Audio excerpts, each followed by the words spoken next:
Bienvenue à tous. Aujourd'hui, nous allons plonger dans un sujet brûlant, l'escalade de tensions commerciales entre les États-Unis et la Chine. Tout commence par l'annonce choc de Donald Trump, une hausse de tarifs douaniers qui a immédiatement fait réagir Pékin. De l'annonce de nouveaux tarifs, c'est la panique sur Wall Street. Le marché financier s'effondre, illustrant à quel point l'économie mondiale est fragile face aux décisions politiques. L'indice Dow Jones a chuté de plus de 800 points en une seule journée, tandis que le Nasdaq a enregistré sa plus forte baisse depuis 2 mois. Cette réaction en chaîne a provoqué des ventes massives d'actions, créant un climat de peur et d'incertitude parmi les investisseurs. La volatilité accrue de marché a eu des répercussions sur le bourse mondiale de Tokyo à Francfort, accentuant l'inquiétude des acteurs économiques. Cette pression intense de marché financier a probablement poussé Trump à suspendre temporairement ses mesures contre le Mexique et le Canada dans une tentative de calmer les tensions et de stabiliser l'économie mondiale. Mais comment la Chine a-t-elle réagi? De manière stratégique et calculée, Pékin a évité de frapper des secteurs vitaux de son économie, optant pour des mesures symboliques. Par exemple, la Chine a ciblé les produits agricoles spécifiques en provenance des États-Unis, comme le soja et le maïs, afin d'exercer une pression sur la base électorale de Trump sans affecter directement ses propres industries essentielles. De plus, elle a imposé des restrictions sur certains produits de luxe américains, envoyant un signal politique fort tout en limitant l'impact sur sa consommation intérieure.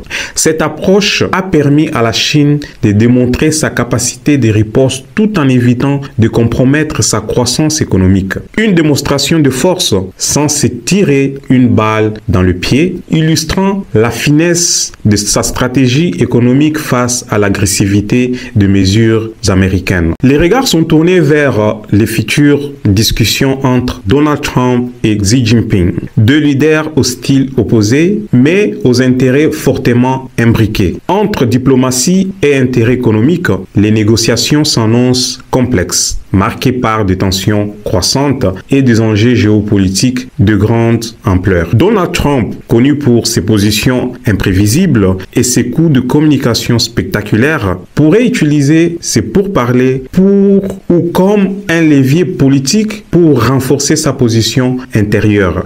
D'autant plus que Donald Trump a des intérêts commerciaux en Chine, notamment des investissements liés à ses entreprises immobilières et des accords de licence de marque. Cette situation soulève des questions sur des possibles conflits d'intérêts où la frontière entre décisions politiques et des intérêts personnels devient floue. Un vrai mélange de genres entre business et politique où chaque geste, chaque déclaration peut avoir des répercussions sur la scène mondiale. Mais ces bras de fer dépassent la simple relation USA-Chine. Le Canada et le Mexique sont également concernés en raison de leur intégration profonde dans l'économie nord-américaine à travers des accords tels que l'ALENA, donc qui veut dire accord de libre-échange nord-américain, puis l'USMCA, donc accord États-Unis-Mexique-Canada. Ces accords ont créé des chaînes d'approvisionnement interconnectées où une perturbation dans un pays peut rapidement affecter les deux autres.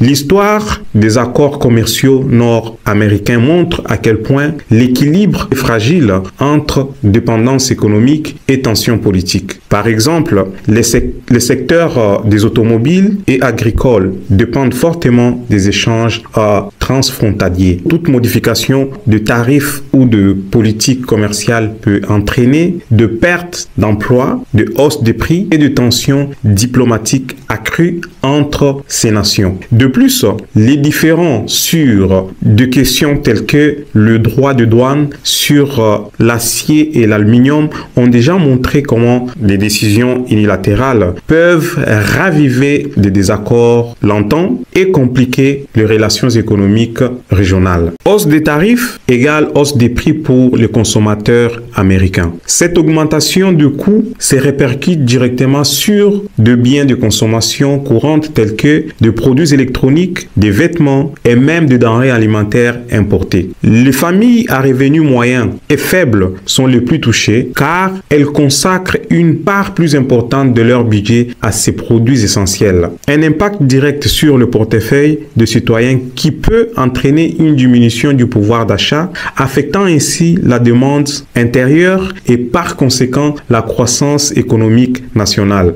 D'où la nécessité d'une approche équilibrée pour limiter les dégâts économiques tant au niveau national qu'international. Cela implique des stratégies de négociation plus flexibles, des mesures de soutien aux secteurs vulnérables et une collaboration renforcée avec des partenaires commerciaux pour atténuer les effets des guerres commerciales prolongées. Comment les politiques de Trump réduisent-elles le commerce mondial? Alliances bousculées, nouveaux partenariats stratégiques et des fractures économiques qui se creusent. Les pays européens, historiquement alliés des États-Unis, se retrouvent à repenser leurs relations commerciales, cherchant à diversifier leurs partenariats pour réduire leurs dépenses vis-à-vis de l'économie américaine. L'Allemagne, par exemple, explore de nouveaux accords avec la Chine pour soutenir son industrie automobile, tandis que la France intensifie ses efforts pour renforcer les échanges intra-européens. Par ailleurs, des pays émergents comme l'Inde et le Brésil profitent de cette réorganisation pour s'imposer comme des acteurs clés du commerce mondial. L'Europe observe attentivement car les répressions ou les répercussions de ces bras de fer pourraient bien traverser l'Atlantique, affectant la stabilité du marché, le chaîne d'approvisionnement et les dynamiques géopolitiques à long terme. Sur le plan politique, Donald Trump prend des risques considérables. Certaines mesures pourraient lui aliéner des électeurs clés, notamment dans le secteur agricole où les agriculteurs dépendent fortement des exportations vers la Chine pour des produits comme le soja, le maïs et la viande porcine. La hausse des tarifs douaniers a entraîné une chute des prix de produits agricoles, provoquant de pertes financières importantes pour de nombreux exploitants. De plus, les subventions gouvernementales mises en place pour compenser ces pertes sont souvent jugées insuffisantes ou mal réparties, aggravant les ressentiments des producteurs. Ces mécontentements grandissant parmi les agriculteurs, qui constituent une base électorale essentielle pour Donald Trump, pourraient fragiliser son soutien lors de prochaines élections, en particulier dans des États clés du Midwest. En parallèle, l'instabilité des négociations commerciales inquiète de plus en plus les Américains, notamment les petites entreprises qui peinent à absorber l'augmentation du coût d'importation. Beaucoup de ces entreprises sont contraintes de réduire leurs effectifs, de geler les investissements ou même de fermer, ce qui a des répercussions sur l'emploi local et la croissance économique.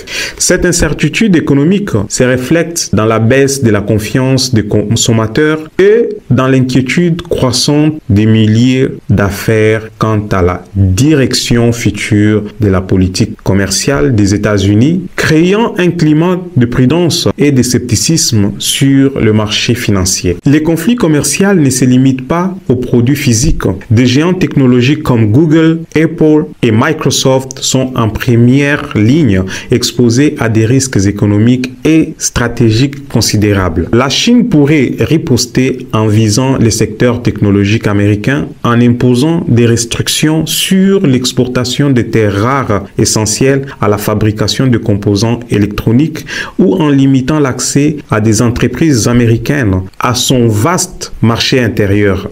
Cette situation pose la question d'un possible découpage technologique entre les deux pays où chacun développerait ses propres écosystèmes technologiques indépendants. Un tel scénario pourrait ralentir l'innovation mondiale, fragmenter le standard technologique et créer les blocs économiques distincts, chacun avec ses propres réseaux de production, de distribution et de recherche.